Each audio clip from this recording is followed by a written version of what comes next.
It's interesting. I mean, I want to get your interpretation whether you think perhaps President Trump is a little bit more, shall we say, flexible with Hamas than certainly the Israelis are, and perhaps he might have been under different circumstances. Because, for example, on the issue of repatriating the remains of the deceased hostages, he sounds quite understanding of Hamas's predicament here. How do you find deceased hostages under tons and tons of rubble? Of rubble and tunnels, you know, this massive tunnel network they have. I think he is a bit more flexible. You know, the most important thing was the hostages that were returned alive. That was critical to kick off the ceasefire.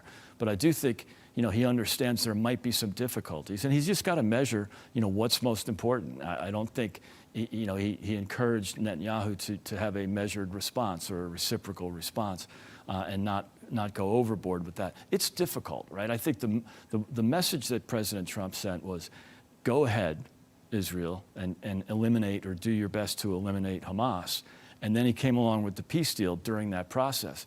But it was that effort by the IDF to weaken Hamas that made the peace deal possible. And he's also said on numerous occasions, you have to disarm, and if you don't, we'll disarm you. So, you know, I think he's like in many situations, we can do this the easy way or the hard way. And I think having, you know, Jared Kushner and Steve Witkoff, you know, notice these three real estate people got the deal done, not, you know, career diplomats. So it's classic President Trump.